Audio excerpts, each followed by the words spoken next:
Perang Badar tercatat dalam sejarah agama Islam yang berkisah tentang perang antara umat Muslim melawan pasukan kafir Quraisy. Perang Badar terjadi pada bulan Ramadan tahun kedua sesudah umat Islam melakukan hijrah. Tercatat, perang ini berhasil dimenangkan oleh umat Muslim yang pada saat itu dipimpin oleh Nabi Muhammad dengan hanya membawa 313 orang, sedangkan pasukan Quraisy yaitu 1.000 orang. Perang Badar adalah pertempuran besar pertama antara umat Islam melawan kaum kafirin. Pertempuran itu terjadi pada tanggal 17 Ramadan tahun kedua, Hijriah atau 13 Maret 1924 Masehi. Pasukan kecil yang terdiri dari 313 orang Muslim melawan 1.000 pasukan Quraisy. Di dalam Al-Quran, Perang Badar dijelaskan dalam beberapa ayat di surat Ali Imran ayat 123 sampai 126 yang artinya seperti ini. Ayat 123 Allah berfirman, "Sesungguhnya Allah telah menolongmu dalam peperangan Badar, padahal kamu adalah ketika itu orang-orang yang lemah.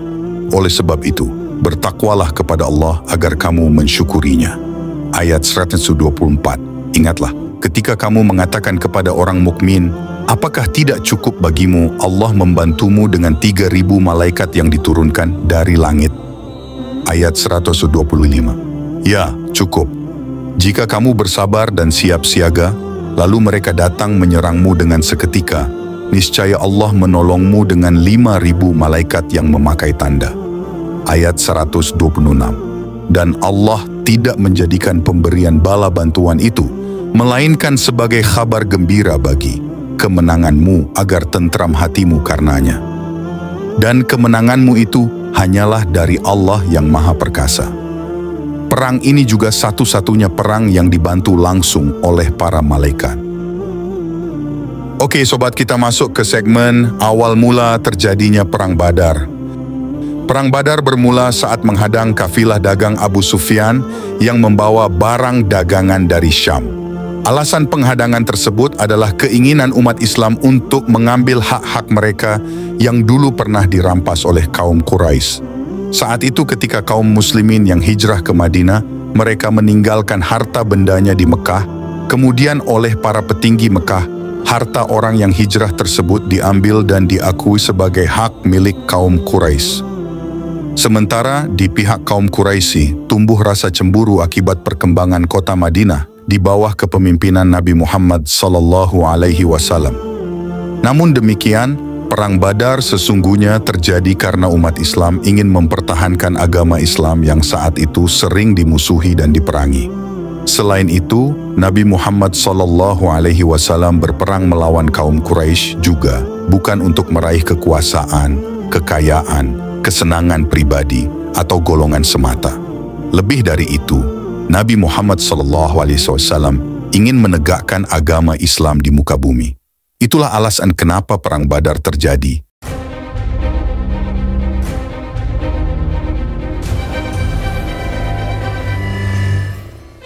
Perang Badar dilatar belakangi oleh kebencian keluarga Bani Hashim dan pemimpin suku Quraisy kepada Nabi Muhammad SAW dan aktivitas dakwahnya yang dilakukan setelah menerima wahyu pada usia 40 tahun. Setelah kematian Abu Thalib pada tahun 619 Masehi, kepemimpinan Bani Hashim diteruskan kepada Amr bin Hisham atau Abu Jahal, yang merupakan paman sekaligus orang yang paling menentang dakwah Nabi Muhammad SAW. Selain itu, Perang Badar adalah suatu perlawanan yang dilakukan oleh umat Muslim di kota Mekkah dan Madinah. Hal ini merupakan respon dari perlakuan teror dan tindakan semena-mena yang dilakukan oleh kaum Quraisy kepada para umat Muslim. Kaum Quraisy takut nantinya umat Muslim akan menguasai kota Mekah maupun Madinah yang kaya dan menjadi pusat perdagangan. Seperti diketahui, Nabi Muhammad SAW terlahir dari keluarga Bani Hashim dan suku Quraisy.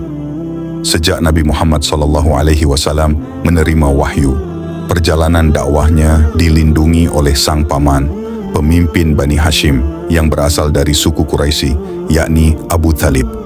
Setelah wafatnya Abu Thalib pada 619 Masehi, kepemimpinan Bani Hashim diteruskan kepada Amr bin Hisham alias Abu Jahal.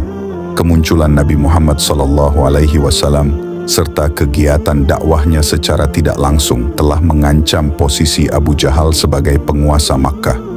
Selain itu, kaum Quraisy lainnya juga melihat umat Islam sebagai penjahat yang mengancam lingkungan serta kewibawaan mereka. Silahkan subscribe. Yang sudah subscribe semoga masuk surga.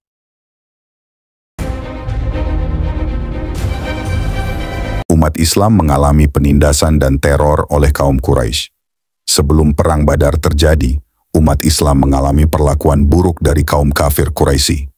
Penindasan itu tidak hanya terjadi di kota Makkah, tekanan itu juga dirasakan hingga ke Madinah.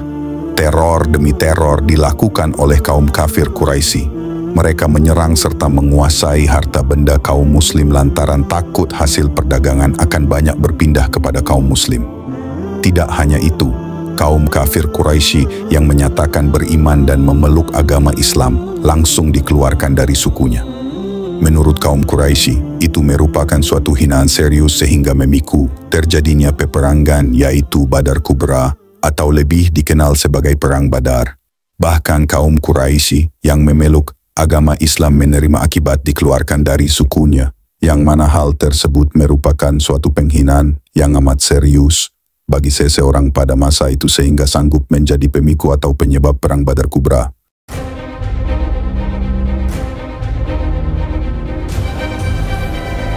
Kebencian Abu Jahal terhadap Nabi Muhammad SAW memicu ide pembunuhan. Seperti diketahui, kebencian Abu Jahal terhadap Nabi Muhammad SAW dan umat Islam telah muncul sejak Nabi menerima dan menyebarkan wahyu pertamanya. Bagi Abu Jahal, ajaran baru Nabi Muhammad SAW tersebut bukan hanya keluar dari budaya, warisan nenek moyang, melainkan juga menyinggung eksistensi Abu Jahal sebagai tokoh masyarakat Quraisy Makkah. Intimidasi dan penganiayaan terhadap Nabi Muhammad SAW semakin menjadi-jadi setelah Abu Thalib meninggal dunia. Misalnya, saat Nabi Muhammad SAW tengah berjalan-jalan di kota Makkah, terdapat seorang anak muda Quraisy yang melemparinya kotoran. Setibanya di rumah Fatimah, anak perempuan Rasulullah SAW, yang masih kecil menangis melihat perlakuan yang diterima ayahnya. Nabi Muhammad SAW pun berupaya menenangkan gadis kecil kesayangannya itu. Janganlah menangis, gadis kecilku, sebab Allah Subhanahu wa Ta'ala akan melindungi ayahmu, ucap Nabi Muhammad SAW. Dia kemudian menambahkan kalimat itu untuk dirinya sendiri. Quraisy tidak pernah memperlakukanku seburuk ini ketika Abu Thalib masih hidup. Pada kesempatan lain, Abu Jahal merencanakan pembunuhan terhadap Nabi Muhammad SAW. Agar tidak menimbulkan dendam di keluarga Bani Hashim, klan Nabi Muhammad SAW, Abu Jahal meminta setiap pemuda berpengaruh yang ada di Bani Quraisy untuk terlibat. Setiap Bani akan bertanggung jawab memberikan uang ganti darah yang memuaskan bagi keluarga Bani Hashim. Di sisi lain, Bani Hashim juga tak mungkin menuntut balas kepada mayoritas Bani Quraisy. Namun demikian, persekongkolan tersebut telah diketahui Nabi Muhammad SAW melalui perantara malaikat Jibril. Akhirnya, Nabi Muhammad SAW memutuskan hijrah, meninggalkan rumahnya bersama Abu Bakar menuju Yatsrib, Madinah. Nabi Muhammad SAW mengecoh musuh yang mengepung rumahnya dengan cara membiarkan Ali mengisi tempat tidurnya. Saat hijrah, sebagian besar penduduk Madinah menyambut kedatangan Nabi Muhammad SAW dengan tangan terbuka. Hal itu ditandai dengan kesempatan saling melindungi antar kaum Muslim, Yahudi, serta suku-suku di Yatsrib melalui Piagam Madinah. Piagam Madinah menjadi tanda awal agama Islam sebagai pemersatu. Namun demikian, hal itu bukan berarti konflik dengan Quraisy Makkah mereda. Kaum muhajirin atau penduduk Makkah yang ikut hijrah mengalami kesulitan dalam mencari nafkah di Madinah. Banyak dari mereka yang menggantungkan hidup kepada kaum Ansyar, penduduk Madinah yang sudah memeluk agama Islam. Saat itulah Allah Subhanahu wa Ta'ala menurunkan wahyu melalui surat Al-Hajj 39-40. Dalam surat tersebut disebutkan bahwa Nabi Muhammad SAW diizinkan berjihad bersama pengikutnya untuk memerangi orang yang memerangi mereka. Ini ayat Al-Quran yang berisi perintah jihad.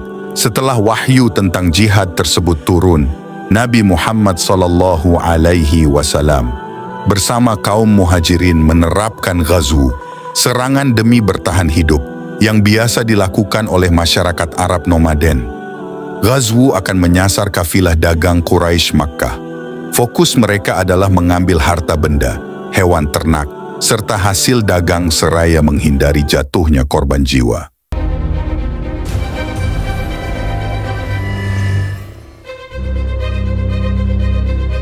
Umat Islam diusir dan seluruh hartanya dirampas.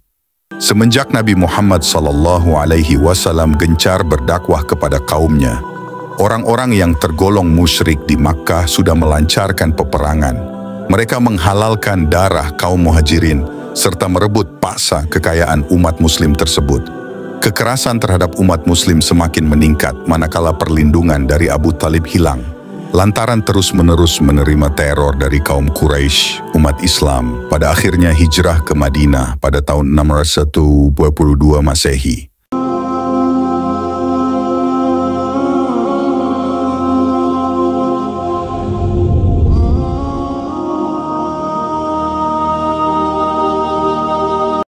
Kita lanjut ke strategi perang Rasulullah SAW dalam Perang Badar. Dalam peperangan tersebut, umat Islam mengambil posisi yang terdekat dengan sumber air. Tempat tersebut dipilih oleh Nabi Muhammad SAW sebagai salah satu bentuk strategi perang. Umat Islam memanfaatkan kondisi geografis dari kawasan Badar. Misalnya, sahabat Sa'ad bin Mu'adz membuat gundukan tanah di sekitar lokasi peperangan. Hal itu bertujuan agar Nabi Muhammad SAW bisa mengawasi jalannya perang serta memprediksi pola serangan yang tepat guna mengalahkan pasukan kaum Quraisy. Nabi Muhammad SAW memimpin langsung penyerangan terhadap kaum Quraisy. Peperangan itu melibatkan 313 kaum muslim, 8 pedang, 6 baju perang, 70 ekor unta, serta 2 ekor kuda. Sementara, pasukan dari kaum Quraisy mengerahkan pasukan 1.000 orang, 600 persenjataan lengkap, 700 unta, serta 300 kuda. Meskipun kalah dalam jumlah pasukan, kaum muslim tetap bersemangat untuk berjihad di bulan Ramadan. Semangat perang itu berhasil menewaskan 3 pimpinan perang dari pasukan kaum Quraisy, yaitu Utbah, Syaibah, dan Walid bin Utbah. Di antara pasukan Quraisy yang menyerang umat Islam, terdapat kerabat Nabi Muhammad SAW dari kabilah Bani Hashim. Mereka adalah paman Nabi, Abbas bin Abdul Muthalib. Hakim merupakan sepupu Khadijah.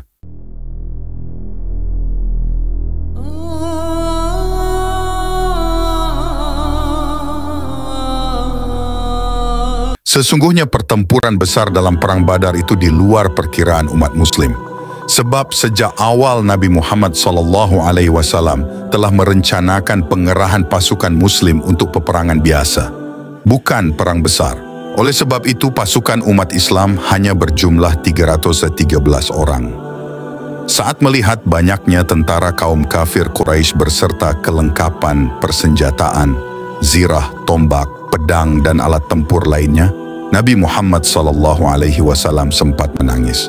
Dia lantas berdoa kepada Allah Subhanahu wa Ta'ala, "Ya Allah, jikalau rombongan yang bersamaku ini ditakdirkan untuk binasa, maka tidak akan ada seorang pun setelah aku yang akan menyembahmu. Semua orang yang beriman akan meninggalkan agama Islam nan sejati ini." Setelah berdoa, Nabi Muhammad SAW merancang strategi peperangan. Dia menjajarkan pasukan kaum muslim dalam formasi rapat. Dia juga memerintahkan agar sumur-sumur segera dikuasai untuk memutus pasokan air ke kaum kafir Quraisy. Selain itu, perang juga diawali dengan pertempuran jarak jauh. Saat pasukan kafir Quraisy bertolak untuk menyerang, umat Islam tidak segera menyambutnya dengan adu fisik secara langsung. Mereka terlebih dahulu menembakkan anak-anak panah dari kejauhan. Kemudian, barulah mereka menghunus pedang dan melakukan pertempuran. lewat tengah hari, sebanyak 20 pemimpin pasukan kafir Quraisy tewas termasuk Abu Jahal. Sementara itu, banyak sisanya yang lari tunggang langgang. Sementara itu, korban dari kaum muslim hanya 14 orang. Selain memukul mundur 1.000 tentara dari Quraisy, umat Islam juga berhasil mengambil rampasan 600 persenjataan lengkap, 700 unta, 300 kuda, serta perniagaan milik kafilah Abu Sufyan.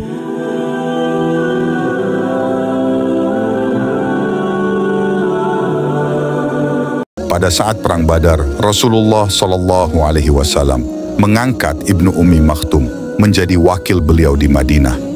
Namun, setibanya di Ar-Rawha, beliau menyuruh Abu Lubabah bin Abdul Munzir agar kembali ke Madinah dan menggantikan posisi Ibnu Ummi Maktum sebagai wakil beliau.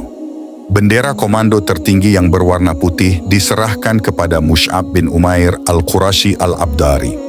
Pasukan kaum muslimin dibagi menjadi 2 batalion A, Batalion Muhajirin. Benderanya diserahkan kepada Ali bin Abu Thalib, Batalion Ansyar. Benderanya diserahkan kepada Sa'ad bin Mu'adz. Sementara itu, komando sayap kanan diserahkan kepada Az-Zubair bin Al-Awwam dan sayap kiri diserahkan kepada Al-Miqdad bin Amr karena hanya mereka berdua yang naik kuda dalam pasukan itu. Sementara titik pertahanan garis belakang diserahkan kepada Qais bin Syasha'ah. Sekarang masuk ke segmen terakhir. Hikmah dari Perang Badar yang dapat diteladani kaum muslim. Perang Badar diriwayatkan tidak memakan waktu lama. Hanya butuh waktu sekitar 2 jam bagi pasukan muslim untuk menghancurkan pertahanan tentara kafir Quraisy. Segala kekacauan yang terjadi tersebut dimanfaatkan untuk memenangkan perang. Setelah Perang Badar usai, Nabi Muhammad SAW mengucapkan hal yang sangat penting dalam perjalanan pulang. Wahai kaumku, kita baru saja kembali dari jihad kecil, Perang Badar, dan menuju jihad besar. Mendengar hal itu, para sahabat pun langsung terheran-heran. Sebab, Perang Badar yang sangat menentukan nasib kaum muslim, hanya dianggap oleh Nabi Muhammad SAW sebagai jihad kecil. Para sahabat pun bertanya, apakah jihad yang lebih besar dari Perang Badar itu, wahai Rasulullah? Jihad melawan hawa nafsu, jawab Nabi Muhammad SAW.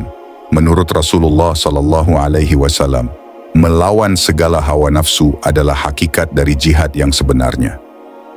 Oleh sebab itu, salah satu hikmah dari Perang Badar di bulan Ramadan adalah semangat berjihad melawan hawa nafsu. Meskipun demikian, saat terjadi Perang Badar, terdapat rukhsah atau keringanan bagi kaum muslim untuk tidak melakukan puasa. Hal ini disampaikan oleh Abu Sa'id Al-Khudri. Kami berperang bersama Rasulullah SAW. Di antara kami ada yang berpuasa, namun ada pula yang berbuka. Orang yang berpuasa tidak mencela orang yang berbuka. Sebaliknya, orang yang berbuka tidak mencela orang yang berpuasa. Hadis riwayat Ibnu Mulaqin.